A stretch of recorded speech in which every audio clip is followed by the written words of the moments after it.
Appreciate y'all coming out tonight, or today. My name's Rick Jeffares, running for Lieutenant Governor. Tell you a little bit about myself. I was born and raised in Henry County, Georgia. For those of y'all that don't know where that is, if you're coming out of Macon, a couple of years ago is where the traffic stopped, but luckily we got the reversible lanes now. But we were cotton farmers. My dad was 5th generation cotton farmer. Unfortunately, when I was 13, my brother was 9 and 1, he passed away. But me and my cousins and mom tried to run the farm for a couple more years, and she decided just to shut it down. And so we didn't farm anymore. So I got out of high school, didn't know what to do. I thought I was still destined to be a farmer, so I went to AVAC. And after about a year, I knew it was costing my mom a lot of money, so I came back, got a job, got in the water business. And I married and got 4 daughters, 4 granddaughters, 2 grandsons, and 1 granddaughter on the way. And this is my second oldest right here. This is Lauren and Chloe. They live in Woodstock. And my oldest daughter and the other grandkids live here in Canton.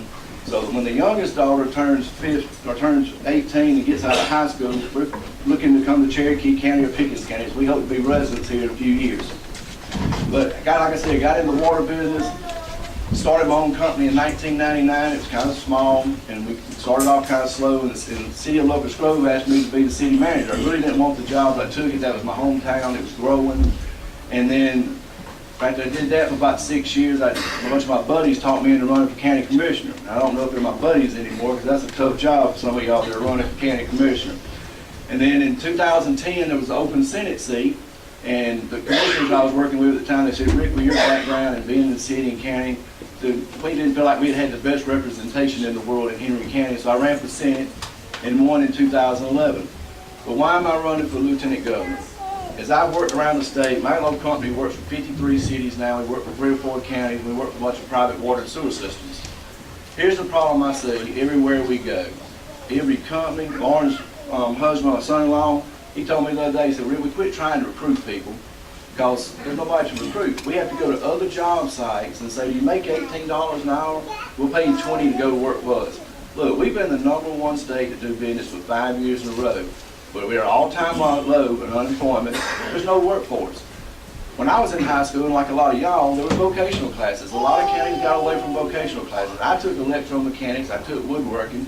I'm not an electrician, but I could put that receptacle in that ball right there if I needed an extra receptacle. Kids today are going to get your typical high school education. We're assuming that every one of them is going to college. The stats are what they are. 50% of the kids are not going to college.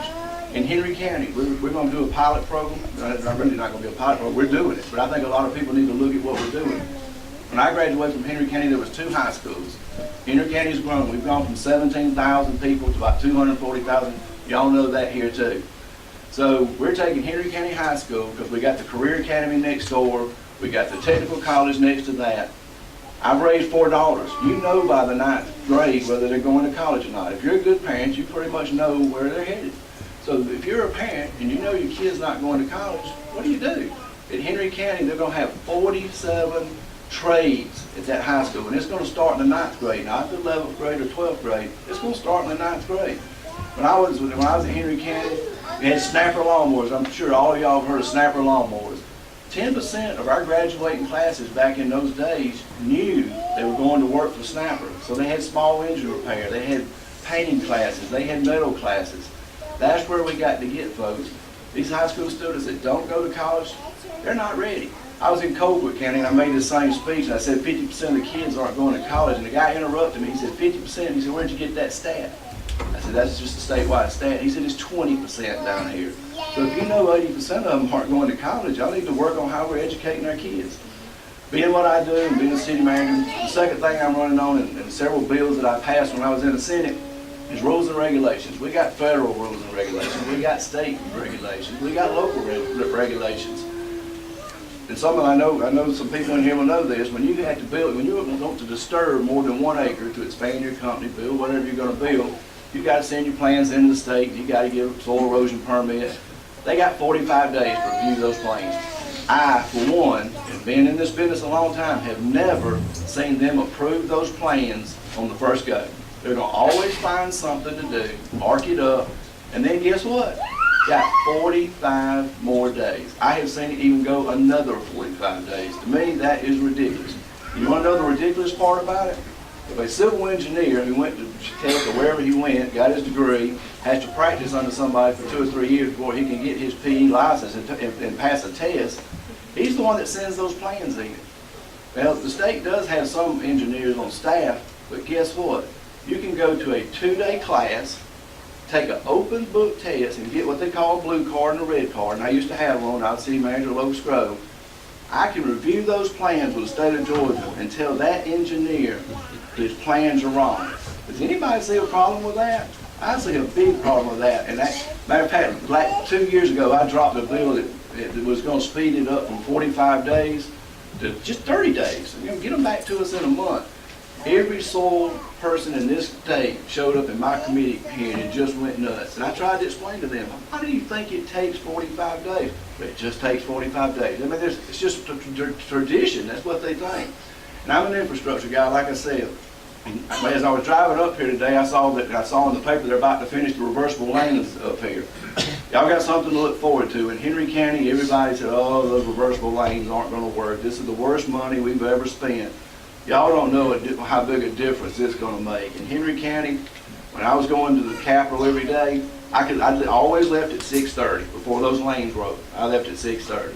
I'd get there anywhere from 7:30 to 9:30, depending on where the wreck was and the traffic flow that morning.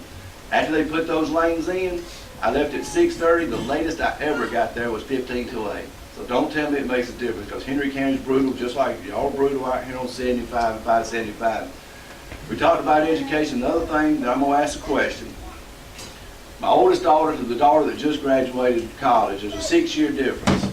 Does anybody want to guess what the cost of tuition, give me a percentage, what the cost of tuition to college has gone up in the last 6 years? Anybody want to guess? 31%. And I don't think, probably not many people in this room got a 31% raise over the last 6 years. Raising dollars, and here's the other thing, the Hope Scholarship, most kids lose it the first year. So who's going to pay for it then? Parents, grandparents, or are you going to go get a student loan? So my first year, I want to put a cap that when your kid goes and enrolls as a freshman, the cost of tuition is locked in for the next 4 years. That way, we can budget for college. But to me, somebody needs to answer why it's gone up 31%. I have sent letters to the Board of Regents, and I've asked them this question, nobody's answered it yet. Why do y'all charge the same amount for a class you take online versus having to go sit in the classroom? Nobody's answered that question yet. To me, that's just hard to believe it would cost the same thing. So those are several of the things I'm running on. And like I said, as I've traveled this state, you got to remember this workforce is not there. And some of y'all are small business owners and business owners, you'll probably tell me the exact same thing. It is hard to find somebody to go to work. And most people have given up on hiring the high school kids just because they know it takes a year or two to train them. So that's the reason I'm a big believer in vocational technical high schools. I just think we need to change the pattern that we've been stuck in over the last 100 years. We keep saying it, but it's not happening that every kid's going to college, because that's not the case. And I'll be glad to answer any questions that anybody might have.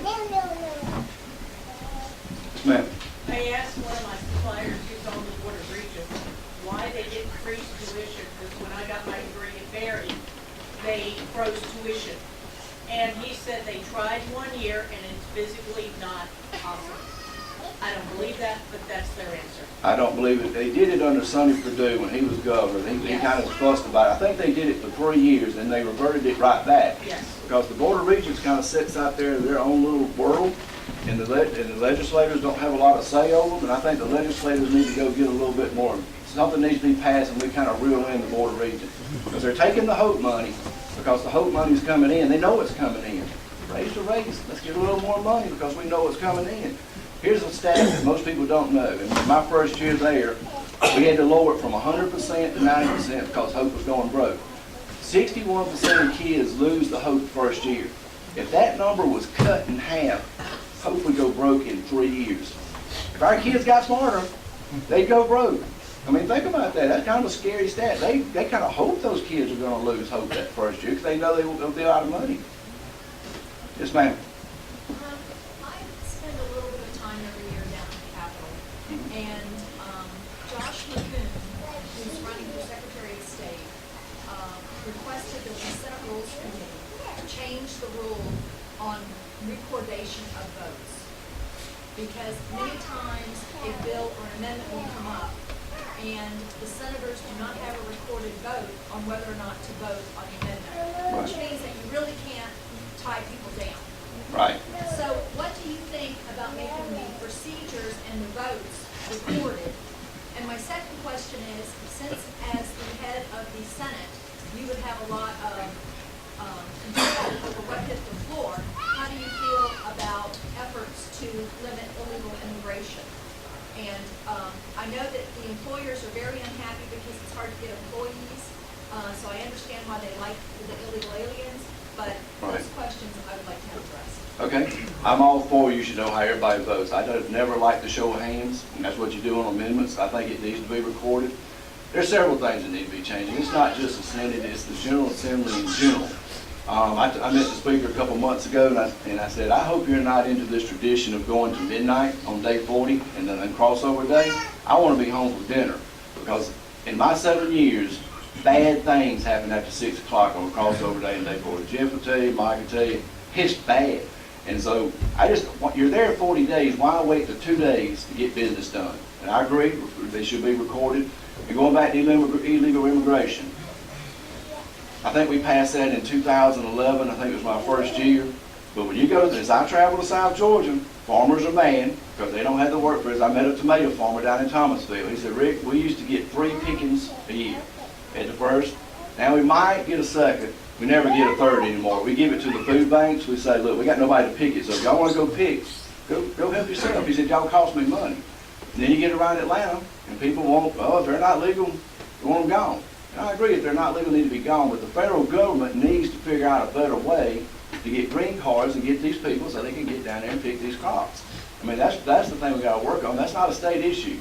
That's a federal issue. Is there not some way that we could allow these kids in high school a week break from school so they can go pick tomatoes? Well, like I said, I grew up on a farm. I agree. I grew up on a farm, and my kids know, because I told them this, when, there's 2 seasons when you're a row cropper. There's getting the crop in and there's planting. I'm probably one of the last people in Henry County that can say when I was 12, 13 years old, come noon, my mom come got me out of school, because you can't get county president at that point in time.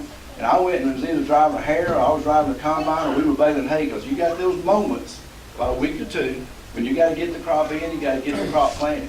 Kids don't experience that anymore. I don't think they'll ever do anything like that. The idea sounds good, but I worked hard when I was little growing up, and your dad was, he was one-man show. He had about 1,000 acres, so when you get to be 11 or 12, it's time to pull your weight. Well, I was thinking more 13, 14, 15, but okay.